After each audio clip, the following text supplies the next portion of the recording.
혹시 최근 들어 여러분의 삶에서 이상한 변화들이 느껴지지 않으십니까? 예전 같았으면 절대로 참지 못하고 펄펄 뛰며 분노했을 일인데 이상하게 예전만큼 화가 나지 않아요. 예전 같았으면 어떻게든 내 곁에 붙잡아두려고 집착했을 사람인데 이상하게 스르륵 놓아줄 수 있게 됩니다. 예전 같았으면 누군가에게 나라는 사람을 증명하고 인정받고 싶어서 안달이 났었는데 이상하게 그 조급한 마음이 거짓말처럼 사라져요. 주변의 많은 사람들은 여러분의 이런 변화를 보고 이런 이야기를 할지도 모릅니다. 너 요즘 들어 열정이 많이 식은 것 같아. 목표의식이 없어진 거 아니야? 예전보다 왠지 무기력해진 것 같아. 하지만 리얼티 트랜서핑의 관점에서는 이 현상을 완전히 정반대로 해석합니다. 지금 여러분은 삶의 수많은 가능태 공간 중에서 내가 진정으로 원하는 새로운 삶의 트랙으로 이동하기 직전의 문 앞에 서 있는 것이에요. 인생에서의 극적인 반전은 무언가를 악착같이 쥐어짜고 세상을 향해 투쟁할 때 일어나는 것이 아닙니다. 내가 손에 꽉 쥐고 있던 집착과 잉여 에너지를 내려놓고 다음 차원의 문을 열 준비가 되었을 때 비로소 시작됩니다. 대부분의 사람들은 외부 환경이 바뀌어야만 내 운이 좋아진다라고 믿어요. 갑자기 큰 돈이 생기거나 나를 도와줄 좋은 사람을 만나거나 결정적인 기회가 찾아와야 삶이 바뀐다라고 생각합니다. 하지만 트랜서핑에서 바라보는 외부 현실은 그저 내 내부 상태가 거울처럼 반사되어 나타나는 슬라이드 현상일 뿐이라고 말합니다. 진짜 인생의 반전은 언제나 내 내부의 주파수 변화에서부터 시작되는 거예요. 그리고 그 변화는 언제나 단 하나의 강력한 깨달음이라는 신호로 찾아옵니다. 지금까지 타인의 의지대로 펜듈럼이 이끄는 대로 살아온 나로는 더 이상 행복할 수 없다. 오늘 이 영상을 끝까지 함께 하시면서 여러분이 현재 삶의 어떤 문 앞에 서 있는지 그리고 어떻게 다음 가능태 트랙으로 자연스럽게 이동할 수 있는지 삶의 9가지 문을 통해 하나씩 확인해 보시기 바라겠습니다. 지금부터 57층 한강뷰 시작하겠습니다. 여러분은 오늘도 어제보다 더 나은 오늘을 선택하셨습니다. 첫 번째 문은 나를 조종하던 무의식적 믿음을 마주하는 문이에요. 운이 좋아지기 직전 사람들은 가장 먼저 나를 조종하던 내부의 상처와 무의식적 믿음을 마주하게 됩니다. 우리는 보통 내 불행과 고통의 원인을 끊임없이 외부에서 찾곤 해요. 나를 이해해주지 않는 부모 탓, 불우했던 어린 시절 환경 탓, 모자란 돈 탓, 나를 괴롭히는 직장 상사 탓. 물론 그 말들도 그 순간에는 맞는 말처럼 보일 수 있어요. 하지만 트랜서핑의 시선으로 내면을 깊이 들여다보면 정작 나를 고통스럽게 만드는 것은 과거에 일어났던 그 사건 자체에 있는 것이 아니에요. 바로 그 사건을 계기로 내 무의식 속에 강하게 형성되어 버린 제한적 믿음 때문입니다. 나는 늘 무언가 부족한 사람이다. 나는 남들에게 나를 증명해야만 사랑받을 수 있다. 나는 언제나 세상의 피해자일 뿐이다. 이러한 무의식적 믿음들은 어린 시절 거대한 에너지 집단인 펜듈럼에 의해 주입된 고정관념에 불과합니다. 그리고 그 관념들은 우리가 어른이 된 후에도 끝없이 우리의 선택과 행동을 뒤에서 조종해요. 운이 좋아지기 시작하는 사람들은 세상을 탓하고 남을 원망하기를 멈춥니다. 대신 내 안에서 나를 조종하고 있던 이 무의식의 상처와 관념들을 가만히 바라보기 시작해요. 상처를 부정하거나 억지로 없애려 애쓰는 것이 아니라 관찰자, 즉 파수꾼의 시선으로 객관적으로 바라보는 순간 비로소 인생의 첫 번째 문이 스르륵 열리게 됩니다. 두 번째 문, 펜듈럼의 인정을 내려놓는 문이에요. 가장 많은 사람들이 평생 동안 통과하지 못하고 갇혀서 빠져나오지 못하는 문이 있습니다. 바로 인정 욕구의 문이에요. 사람들은 늘 입으로 말합니다. 돈을 더 많이 벌고 싶다, 성공하고 싶다, 남들보다 높은 자리에 올라가고 싶다. 하지만 그 열망의 밑바닥을 아주 깊숙이 들여다보면 사람들이 진정으로 원했던 것은 물질 그 자체가 아닐 때가 많습니다. 바로 타인에게 받고 싶은 인정이에요.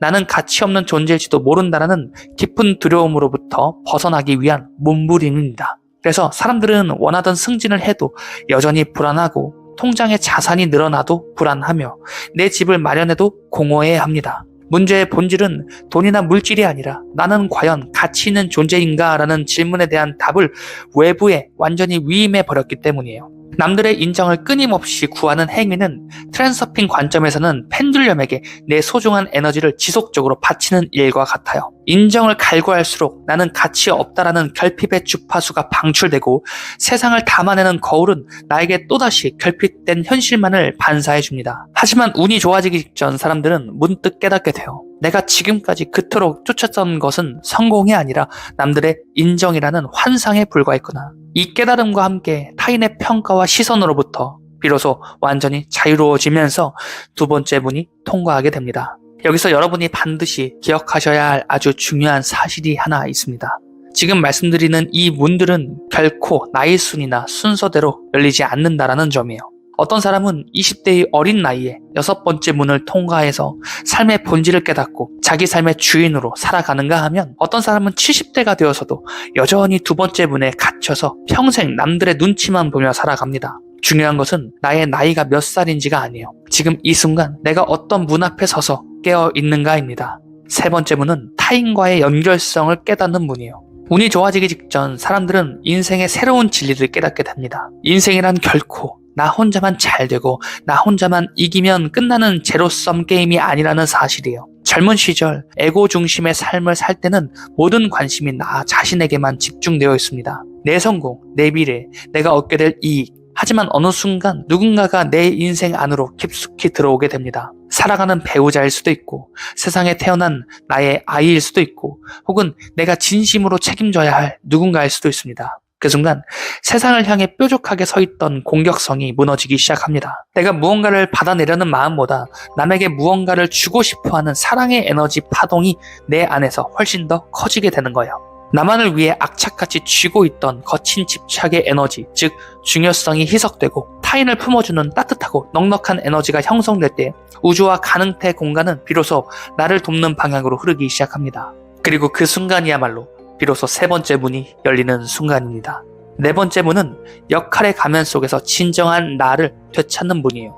이 네 번째 문은 의외로 굉장히 위험한 구간이에요. 가장, 부모, 회사원, 책임자라는 역할의 가면에 갇혀서 정작 진짜 나라는 존재가 사라져버리는 문이기 때문이에요. 나이가 들고 세월이 흐를수록 내 어깨 위에 올려진 역할과 책임은 점점 더 늘어만 갑니다. 그러던 어느 날 문득 혼자 있는 시간에 이런 서글픈 질문이 가슴을 찌르죠. 그동안 남들을 위해 살아가느라 정작 진짜 나는 어디로 가버린 걸까? 많은 이들이 이 시기에 극심한 번아웃과 정체성의 혼란을 경험합니다. 이것은 결코 내가 능력이 모자라거나 약해서가 아니에요. 너무나 오랫동안 타인과 사회가 부여한 역할만을 수행하느라 내 영혼의 나침반, 즉 소울의 소리를 철저히 무시하며 살아왔기 때문이에요. 운이 좋아지는 사람들은 바로 이 시기에 다시 내 내면의 깊은 곳의 소리에 귀를 기울이기 시작합니다. 남들이 좋아하는 것이 아니라 내가 진정으로 좋아하는 것, 세상의 기준이 아니라 내 마음이 편안해지는 것, 내 영혼이 진정으로 갈망하는 것, 잃어버렸던 나 자신의 중심을 회복하고 소울의 목소리를 되찾는 순간 비로소 네 번째 문이 열립니다. 그리고 다섯 번째 문, 세상을 향해 사명을 남기는 문이에요. 신기하게도 운의 흐름이 근본적으로 달라지기 시작하면 사람들은 무언가를 계속 소유하고 얻는 것보다 내가 세상에 무엇을 남길 것인가에 온 마음을 쓰기 시작합니다. 왜일까요? 우리의 무의식은 이미 알고 있기 때문이에요. 나라는 육체도 내가 끌어모은 물질도 결국 시간이라는 테두리 안에서 한시적이라는 사실을 말입니다. 그래서 사람들은 자신이 가진 노하우를 후학들에게 가르치고 내가 겪은 귀중한 경험들을 기꺼이 나누기 시작합니다. 어떤 사람은 진심을 담아 책을 쓰고 어떤 사람은 강의를 하며 어떤 사람은 따뜻한 메시지를 담은 영상이나 콘텐츠를 만듭니다. 내 안에 쌓아두었던 에너지를 세상을 향해 유익한 형태로 끊임없이 순환시키는 거예요. 얼마나 더 끌어모을 것인가라는 수집의 프레임에서 어떤 가치를 세상에 흐르게 할 것인가라는 순환의 프레임으로 전환될 때 우주는 그 사람을 가능태 공간의 가장 높은 트랙으로 끌어올려주며 더 큰 에너지와 운을 지원해줍니다. 그리고 여섯 번째 문은 그래서 이제는 무엇을 위해 살아가는가를 묻는 문이에요. 여섯 번째 문은 대부분의 사람들이 끝내 열지 못하고 좌절하는 문이며 동시에 인생 전체의 트랙이 가장 극적으로 바뀌는 결정적인 문이에요. 남들이 부러워할 만한 목표를 이루었습니다.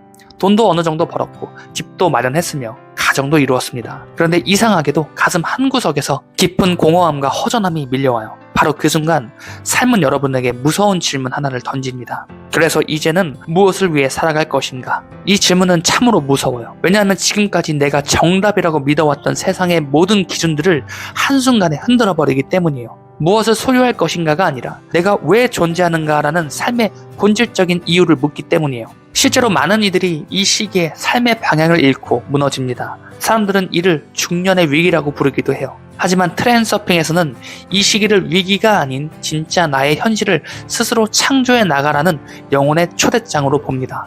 더 빨리 달리기 위해 채찍질하는 것을 멈추고 내가 달려가야 할 진짜 방향을 내 영혼의 결에 맞게 다시 설정할 때 인생에서 가장 찬란한 반전이 시작됩니다. 그리고 7번째 문, 나라는 경계가 사라지고 세상과 하나 되는 문이에요. 이 7번째 문을 통과하면 나라는 에고의 경계가 희미해지면서 세상을 바라보는 프레임이 완전히 달라집니다. 나 혼자만의 성공보다 우리 모두의 조화로운 행복이 더 중요해지는 거예요. 타인을 이기고 승리하는 것보다 세상과 함께 부드럽게 흐르는 것이 더 중요해집니다. 나라는 존재가 세상을 향해 외롭게 싸우는 분리된 존재가 아니라 수많은 존재들과 촘촘히 연결되어 있는 하나라는 사실을 깨닫게 돼요. 이 문을 통과한 사람은 더 이상 무의미한 경쟁을 선택하지 않고 공존을 선택합니다. 남을 타인이라 여겨 판단하고 비난하는 대신 그저 가만히 이해하고 수용합니다. 싸우지 않고도 세상을 내 편으로 만드는 지혜.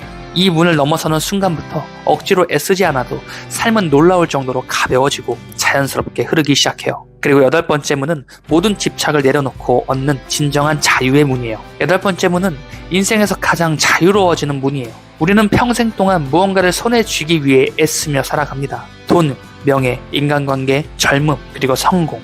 하지만 어느 순간 우리는 인생의 엄숙한 진리를 깨닫게 돼요.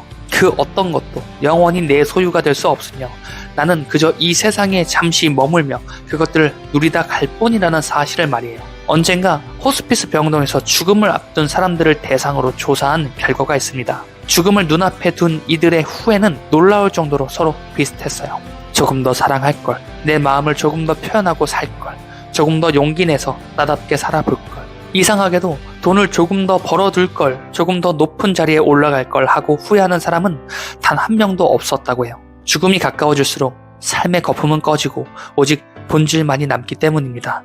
트랜서핑에서 내려놓음은 패배나 포기를 의미하지 않습니다. 세상이 만들어 놓은 중요성과 집착에서 벗어나 펜듈럼의 통제로부터 완전히 벗어나는 최고의 자유예요. 내면의 힘을 빼고 중요성을 낮출 때 비로소 가능태 공간을 자유롭게 거니는 진짜 트랜서퍼가 됩니다. 그리고 9번째 문은 영혼의 성적표를 마주하는 마지막 문, 그리고 마침내 우리 모두가 서게 되는 마지막 9번째 문입니다. 이 문 앞에서는 그 누구도 예외가 될 수 없으며 속임수도 통하지 않습니다. 죽음이라는 마지막 문 앞에 섰을 때 삶은 우리에게 단 하나의 질문을 던집니다. 너는 진정으로 나답게 살아보았느냐?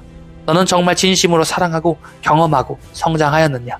그 질문 앞에서 어떤 사람은 깊은 후회의 눈물을 흘리고 어떤 사람은 담담하고 아름다운 미소를 짓습니다. 그 차이를 만드는 것은 내가 세상에서 얼마나 높은 성공을 거두었는가가 아니에요. 내가 주어진 삶을 얼마나 진정성 있게 나답게 선택하고 살아냈는가예요. 여러분은 지금 몇 번째 문 앞에 서 계십니까? 인생에서 운이 좋아지고 삶의 트랙이 바뀌는 사람들에게는 한 가지 분명한 공통점이 있어요. 그들은 가만히 앉아서 행운이 찾아오기만을 수동적으로 기다리지 않습니다. 대신 내면의 집착과 중요성을 내려놓고 의연하게 다음 문을 향해 발걸음을 옮깁니다. 인생의 극적인 반전은 외부에서 좋은 기회가 느닷없이 찾아올 때 일어나는 것이 아니에요. 지금까지의 고정관념과 나 자신을 넘어서는 바로 그 순간에서 시작되는 것입니다. 그러니 지금 여러분이 겪고 있는 이유 모를 혼란, 알 수 없는 공허함 혹은 무기력함에 대해 너무 불안해하지 마세요. 그것은 여러분의 인생이 망가지고 있다는 신호가 결코 아닙니다. 이제 낡은 허물을 벗어 던지고 다음 문을 열어 새로운 가능태 트랙으로 이동하라라는 여러분의 영혼의 간절한 신호예요. 내면의 주파수를 긍정적으로 맞추고 눈앞의 다음 문을 향해 담대하게 걸어 나가보세요. 여러분의 인생의 가장 극적이고 아름다운 반전은 이미 지금 이 순간부터 시작되었습니다. 여러분은 오늘도 어제보다 더 나은 오늘을 선택하셨습니다. 지금까지 이윤만 작가의 57층 한강뷰였습니다. 영상 시청해주셔서 감사합니다.